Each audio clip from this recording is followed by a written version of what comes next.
Assalamualaikum warahmatullahi wabarakatuh. Salam sejahtera untuk kita semua. Syukur kita ucapkan atas segala nikmat kesehatan dan kesempatan yang telah diberikan Tuhan kepada kita semua. Sebelumnya, terima kasih kepada Ibu Ira selaku dosen pengampu mata kuliah Business Communication and Negotiation. Dan tidak lupa juga terima kasih kepada teman-teman yang sudah bergabung. Semoga apa yang dicari hari ini bisa berguna di kemudian hari. Kata pepatah, tak kenal maka tak sayang. Maka izinkan saya memperkenalkan diri. Perkenalkan, saya Desti Anggraini, biasa dipanggil Raini, dengan NPM 0211233033. Saya merupakan mahasiswa manajemen Fakultas Ekonomi dan Bisnis Universitas Pakuan, kelas 3H. Dalam kesempatan kali ini, saya akan membahas topik yang cukup familiar di telinga kita, bahkan di sekeliling kita, yaitu UMKM, dengan judul Pandangan UMKM di Indonesia dan masalah yang kerap terjadi serta solusinya. Dengan tujuan, setelah pemaparan ini, kita para pelaku UMKM bisa belajar dari solusi yang akan disampaikan nanti. Selain itu, tujuan dari pembuatan video ini ialah untuk memenuhi tugas evaluasi tengah semester mata kuliah Business Communication and Negotiation. Kita langsung aja masuk ke materinya. Apa sih UMKM itu?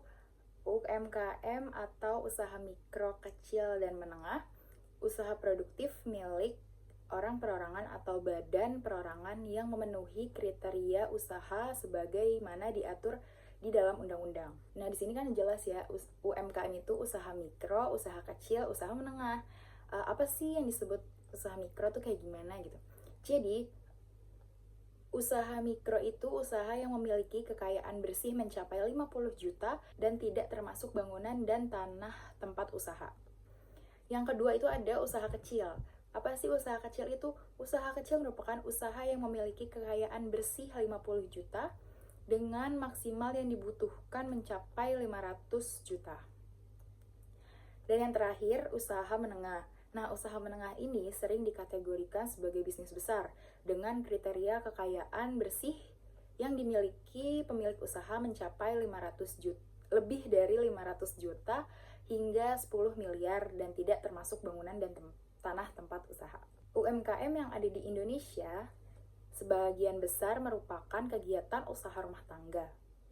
Nah, berdasarkan data dari Kementerian Koperasi dan UKM, di Indonesia pada tahun 2019 terdapat 65,4 juta pelaku UMKM.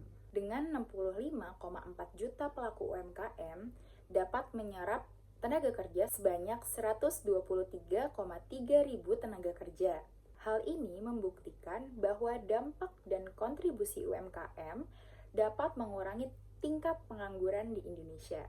Saat ini UMKM sedang dalam tren yang positif dengan jumlahnya yang terus bertambah di setiap tahunnya. Berdasarkan data Kementerian Koperasi dan UKM, kontribusi UMKM terhadap PDB nasional sebesar 60,5%. Cukup besar di sini. Nah, ini menunjukkan bahwa UMKM yang ada di Indonesia sangat potensial untuk dikembangkan, hingga dapat berkontribusi lebih besar lagi terhadap perekonomian di Indonesia. UMKM sendiri menjadi ujung tombak perekonomian negara karena hanya UMKM yang dinilai mampu bertahan di tengah gempuran persaingan bisnis secara krisis ekonomi bangsa. Meski dapat mendongkrak ekonomi, sayangnya masih ada saja masalah yang kerap terjadi pada UMKM. Yang pertama yaitu kurangnya modal usaha. Nah, biasanya kurangnya modal usaha ini akan menghambat proses produksi sehingga menurunnya jumlah pemasukan. Yang kedua itu ada kurangnya pengetahuan tentang cara pengembangan usaha. Biasanya pengusaha yang belum memiliki cukup ilmu untuk pengembangan bisnisnya hanya berfokus pada proses produksinya saja tanpa memikirkan untuk meningkatkan kualitas dari produknya. Yang ketiga itu tidak adanya inovasi, padahal jika kita tidak punya inovasi, pasar kita akan dengan sangat mudah diambil oleh para pesaing. Selanjutnya yaitu kurangnya memahami pemasaran digital. Di era revolusi industri 4.0 sekarang, semua itu sudah terdigitalisasi. Sebenarnya udah banyak UMKM yang melek teknologi, tapi banyak juga pelaku UMKM yang masih gagap teknologi atau biasa kita sebut dengan gaptek. Dan yang terakhir, pembukuan yang masih manual. Nah, pembukuan yang masih manual ini bisa menghambat proses kita. Selain itu, tingginya tingkat human error atau salah input data. Nah, di sini ada solusi dari masalah yang terjadi. Untuk masalah tentang modal, sebenarnya pemerintah itu sudah membuat atau memberikan bantuan kepada UMKM.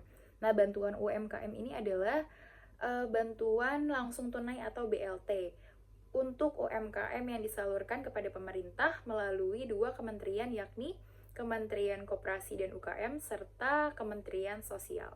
Untuk masalah kurangnya pengetahuan pengembangan bisnis itu, sebenarnya kita sebagai pelaku UMKM itu harus memperbanyak membaca dan up to date akan perkembangan strategi bisnis terbaru, atau berdiskusilah dengan pengusaha yang lebih dulu sukses sehingga kita bisa mengambil tips dan triknya cara pengembangan bisnis yang benar. Untuk masalah inovasi ini, sebenarnya usaha tanpa inovasi itu pasti tidak akan lama, karena inovasi itu sangat penting. Gimana sih kalau kita nggak punya inovasi gitu? Mungkin teman-teman bisa melakukan evaluasi dulu terhadap produknya teman-teman, sehingga bisa tahu apa yang harus ditingkatkan, entah itu kualitas bahan atau finishing produk, atau bahkan kemasannya. Selain itu, teman-teman juga bisa pantau tren terkini nih, biar produk yang kamu hasilkan itu tidak kalah dengan tren. Untuk permasalahan kurangnya mengetahui cara pemasaran digital itu, para pelaku UMKM bisa mencari tahu atau bisa menggali informasi atau bisa intinya survive dalam digitalisasi atau era digital saat ini, karena digitalisasi kalau kita ketinggalan itu sangat merugikan banget buat diri kita. Jadi sekarang kan banyak banget ya, kalau emang teman-teman tuh mau belajar gitu, di media sosial banyak banget sekarang webinar gratis. Jadi teman-teman bisa ikutin webinarnya tentang pemasaran digital ini, atau bahkan bisa bertanya kepada lingkungan sekitarnya yang mengerti tentang pemasaran digital. Dan terakhir itu pembukuan yang masih manual. Nah, pelaku usaha bisa beralih menggunakan pembukuan otomatis atau sistem pembayaran online yang sudah terintegrasi. Nah, manfaat dari solusi yang sudah disampaikan tadi, yang pertama itu lancarnya proses produksi. Karena jika modelnya ada, kita nggak perlu menghambat proses produksi lagi. Dan yang kedua itu mempercepat pertumbuhan bisnis. Jika kita sudah mengetahui cara pengembangan bisnis, maka dengan mudah bisnis kita tuh akan bertumbuh tanpa ada hambatan. Yang ketiga, meningkatkan daya saing. Jika produk yang sudah kita hasilkan terus berinovasi, pasti kita gak akan takut buat bersaing dengan pesaing lain. Yang keempat, jangkauan lebih luas. Untuk masalah pemasaran digital itu, jika kita sudah memahami strategi pemasaran digital, dengan sangat mudah produk yang kita hasilkan akan dijangkau oleh pasar yang lebih luas, tidak hanya di sekitar kita saja. Yang kelima itu meningkatkan akurasi data dan menghemat waktu dan tenaga.